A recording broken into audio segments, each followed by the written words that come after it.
Hola seguidores, hay algunas ideas a lo largo de la historia militar que en mi opinión no recibieron el reconocimiento, no tuvieron la repercusión que se merecían. Una de esas es la munición universal, el intento francés de utilizar un solo tipo de munición de tanque para todos los usos. ¿Y cuándo nace esto? Bueno, lo podemos rastrear en 1966, fecha en la cual coinciden dos acontecimientos importantes. Francia abandona la OTAN y al mismo tiempo se está en los estadios finales del desarrollo del nuevo tanque AMX-30. Francia había participado por algunos meses de un desarrollo conjunto de blindado mediano que eventualmente daría como resultado el Leopard 1, pero se salió de esa sociedad con Alemania y decidió seguir por su propio camino. Eventualmente acabó con un tanque bastante parecido al Leopard 1, un blindado en la categoría de 30 toneladas, armado con un cañón de 105, derivado del L7 británico, y con un motor capaz de utilizar diversos tipos de combustible. Ahora bien, Francia se había retirado de la OTAN, pero creo que inteligentemente había decidido adoptar mucho de los, digamos, de la munición, de los cartuchos que tenía la Organización del Atlántico Norte. Cartuchos de armas portátiles, calibres medios y la munición de tanque. La munición que utilizaba el MX-30 era la conocidísima 105x617 con reborde, 105-617R. Ahora bien, este concepto de munición universal está inspirado por los elementos de control de tiro de esa época. Estamos hablando de mediados finales de la década del 60. Y estos controles de tiro, que en su mayoría eran computadoras muy sencillas, electromecánicas, recibían datos de distancia de telémetros, de dos tipos. Telémetros estadimétricos o telémetros de coincidencia. El telémetro de coincidencia, coincidencia estereoscópica, se basa en un visor que tiene dos espejos, que tiene dos pequeños ojos, podemos decir así, a izquierda y derecha de la torreta, y funciona como funcionaban los antiguos telémetros de los grandes barcos de guerra de la Primera y la Segunda Guerra Mundial. Moviendo un espejo, conociendo el ángulo, se sabe la distancia. El estadimétrico es aún más sencillo, ya que se sobreimpone en la retícula del aparato de puntería una altura estándar de los tanques enemigos. Por ejemplo, supongamos que la mayoría de los tanques enemigos tiene 2,4 metros de altura. Y a partir de esa estadística, de ahí el nombre del telémetro, se puede calcular muy aproximadamente a qué distancia está el tanque, dependiendo del tamaño que presente en nuestra retícula. En ninguno de los dos casos, estos sistemas son muy precisos. Entonces, el concepto francés es: ¿por qué no usar una munición para todos los blancos y simplificar la tarea de introducir los cálculos de tiro en estas primitivas computadoras? Obviamente, la tarea principal de un tanque es combatir a otros tanques. Entonces, el obús tipo G o 105 OCC, las iniciales en francés de obús de carga hueca, es justamente un obús de carga conformada.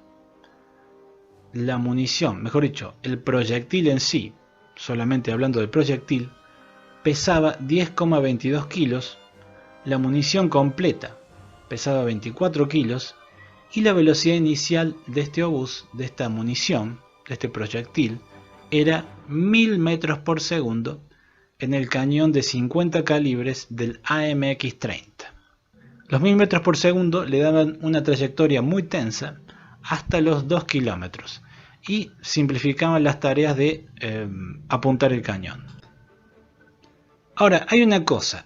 En los últimos años de la Segunda Guerra Mundial se descubrió que disparar cargas huecas de cañones estriados reducía la efectividad de la carga conformada. O sea, ese giro que le imprime el cañón estriado a la munición de carga hueca reduce la penetración aproximadamente un 15%.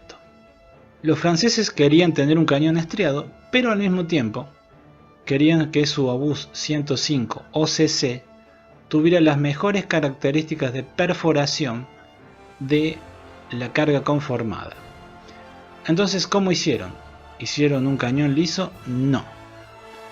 Tuvieron una solución muy ingeniosa, que es dividir el obús en dos partes. La parte externa del proyectil era una carcasa que tenía su banda de conducción y tomaba las estrías como cualquier munición normal, pero en el interior había, digamos, un proyectil en miniatura que estaba montado sobre dos rulemanes, sobre dos cojinetes a bola. Entonces, el giro que le imprimía el estriado del cañón a toda la munición se transfería al interior donde estaba montada la carga hueca solamente en parte. Digamos que se transfería apenas el 10 o 20% al núcleo de carga hueca.